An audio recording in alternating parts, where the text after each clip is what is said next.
Let's make it clear, the President of the United States essentially just declared war on a major city in his own nation. This is not normal, Margaret. This is not acceptable behavior. That's fake news. When you say that, darling, that's fake news. Well, why would the Department of Defense? Listen, be quiet. Listen. You don't listen. You never listen.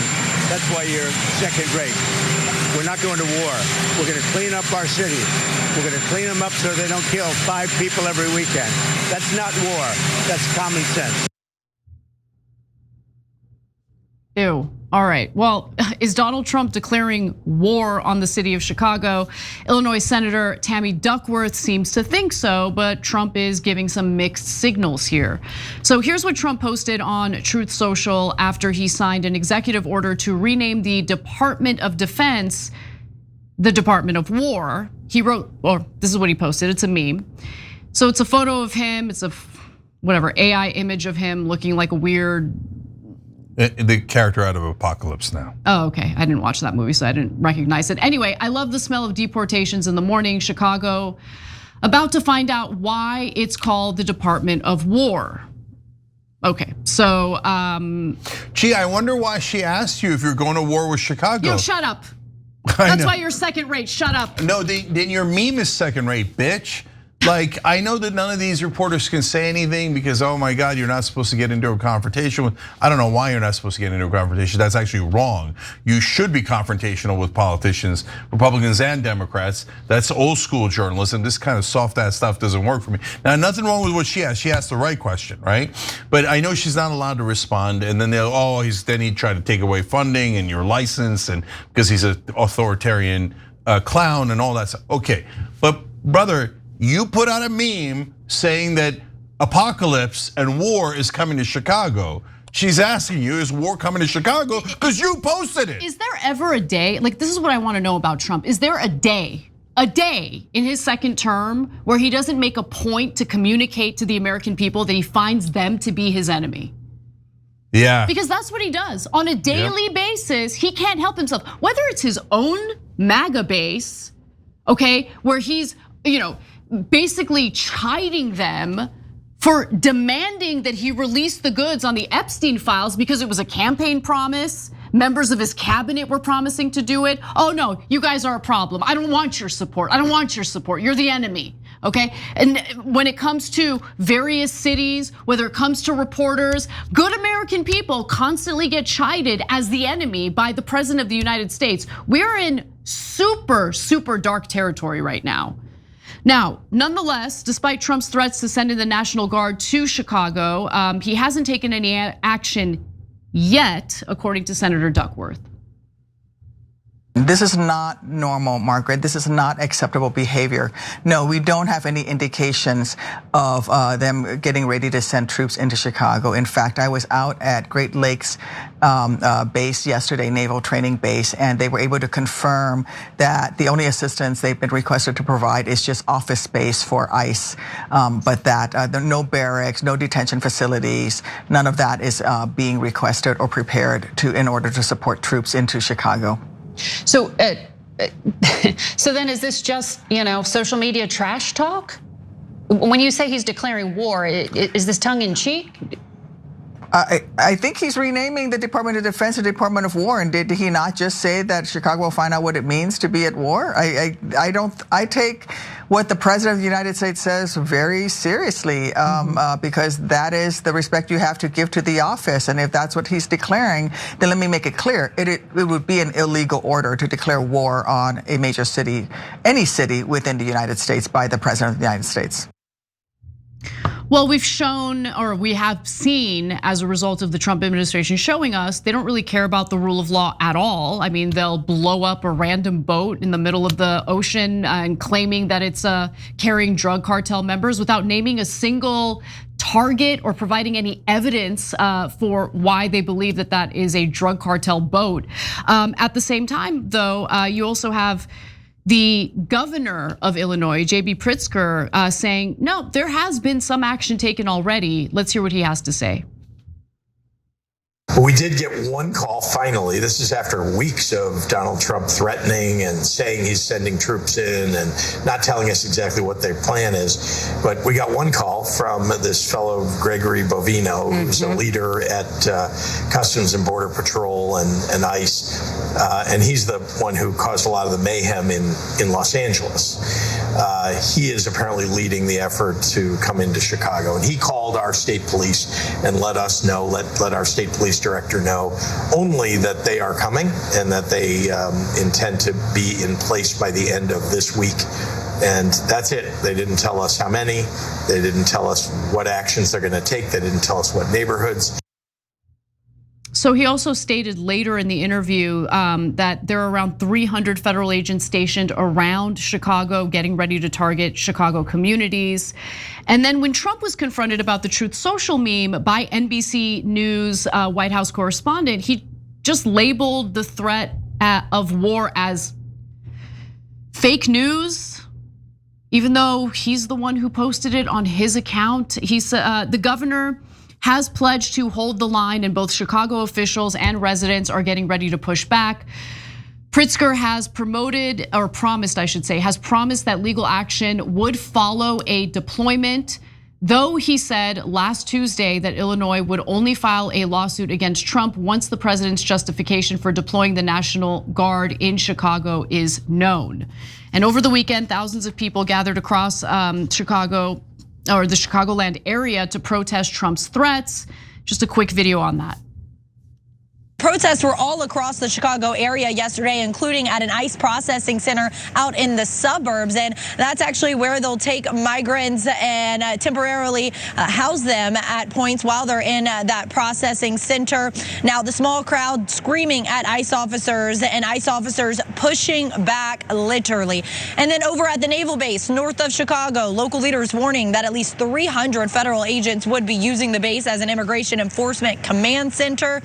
But it was downtown where several thousand protesters came to demand a stop to the president's threats to flood the city with immigration agents. Protesters also opposing Trump's threats to deploy the National Guard to fight crime. All of this happening at the same time the city celebrates Mexican Independence Day. It's really a month-long celebration, but a parade in Pilsen on Saturday had parade goers handing out Know Your Rights cards and whistles in case there are ICE sightings. I hate scams, especially the ones that target seniors, and Medicare's chock full of them. Between commission-hungry brokers and thousands of confusing plan options, most seniors aren't on the best plan for them. That's why I partner with Chapter. They're fully independent and they work for you, not the insurance companies. That's really important. They can review all your options in under 20 minutes, and the average senior they help saves over $1,100 a year. And the best part of it is, it doesn't cost you a thing. So if you're turning 65, call the number on the screen to connect with a Chapter advisor today.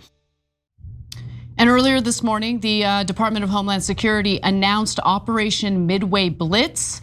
DHS is launching Operation Midway Blitz in honor of Katie Abraham, who was killed in a drunk driving hit and run car wreck caused by criminal illegal alien Julio Kukul Bowl in Illinois. Okay, that's great. I would also like to know whether or not we're going to extradite the Israeli pedophile who works for the Israeli government, who was able to fly back to Israel and might not ever have to suffer any consequences for the fact that he was soliciting a minor for sex in the United States, in Las Vegas. Like, please don't come at me about how we're these scary foreigners, right? Yes, some of the undocumented people have committed crimes and they absolutely should be brought to justice, absolutely. But I don't like this double standard where some foreigners get to come to the United States, maybe even attempt to rape children in our country, and then get away with it. Yeah, I have a lot more to say. So number one, let's talk about what's legal and not. I'm gonna try to solve this. It won't get solved, obviously, but it's a solution that could work if anybody actually wanted it. So first off, sending in ICE is actually not illegal. He won the election and he can send in ICE as much as he wants. We are free to oppose that as much as we like. We could have protests, and then ICE should not, kick people's ass for protesting. That's supposed to be the most American right there is, right? But he can send in ICE. So now, sending in the military, that makes no sense at all. He can't do that. The courts have now clarified that he can't do that. He has no legal authority to do that. There's no reason for martial law in this case. And you already have an army of FBI, DEA, ATF, et cetera, that you could use. You have an army of ICE that you could use. You have local authorities. You could do all of these things. And even if local authorities don't participate, you still have thousands and thousands of people you can send in. So the military makes no sense at all unless you're trying to get people used to martial law, okay? And then number 3 is this war on Americans. Why? Just think about it, guys. So I know what the right wing says. They say, oh, he's just trolling, he's just trolling. I know that was, you could argue that that was fun. I don't know that I ever thought it was fun, but you could argue it was fun when he was running, right? But he's the president of the United States. Is that a big win for us? Oh no, don't worry, the president was clowning. No, we gotta get past the clowning. And when you're talking about declaring war in Chicago, why Chicago? Now you say for crime, et cetera, right? But guys, think about it. Like, I'm a guy who would break a lot of the unwritten rules and the etiquette. I don't give a goddamn about it, right? So if I'm involved in any kind of government in any way that has power and effect in this country, you're goddamn right, I'll push past a lot of boundaries to get to the right answers. And I'm not gonna be worried about the feelings of the parliamentarian, right? But we never break the law, we never violate the Constitution. And if I were going to say we're going to war against someone, who would I say we'd go to war against? Maybe the lobbyists, K Street, right? At least you get it, that makes sense. Those are the bad guys. Those are the guys controlling our government for their own purposes. I would never say I'm going to war against Biloxi, Mississippi, or Houston, Texas, or anything in a red state or a blue state or anything involving real Americans. Why would I want to go to war against you? Especially if you're the president of the United States. Those are your citizens, your voters, your constituents. What are you going to war against them for or threatening to? If you don't know that meme is from originally, of course, the quote from the movie Apocalypse Now was, I love the smell of napalm in the morning. And it was Robert Duvall's character, Lieutenant Colonel Bill Kilgore. And so it doesn't give you a sense of stability when your president is like, I love this, a reference to loving the smell of napalm in the morning when it comes to an American city. And so this is unbalanced stuff, man, and we can't have it. So lastly, so what is the solution? So look, there's sanctuary cities, and there's good reasons for some of the things in sanctuary cities, like when people who are victims of crime work with the government, don't arrest them. Yeah, or don't deport them. Or right? if they've witnessed a crime and can be useful in sharing their testimony, they shouldn't feel uncomfortable coming forward because they might automatically be deported. Yeah, that's why picking people up from court before their trials is such a terrible strategy. Dumb. It's so dumb. It discourages people from showing up to their hearings. Then doing things the legal way, right?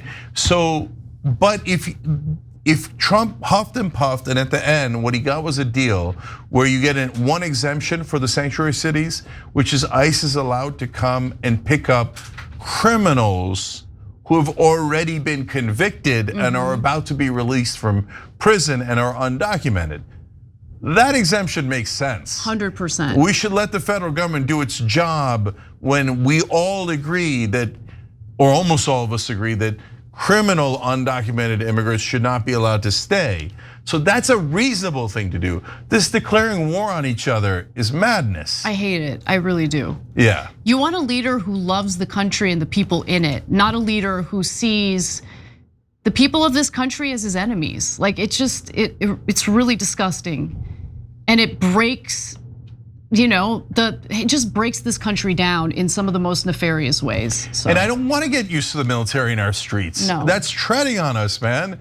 And so this guy has some weird authoritarian itch he just constantly scratching. And this meme and this whole Department of War, when you were supposed to be the anti-war candidate, this attacking the cities, this bringing military into the streets, that is not the American way to do things. Every time you ring the bell below, an angel gets his wings. Totally not true, but it does keep you updated on our live shows.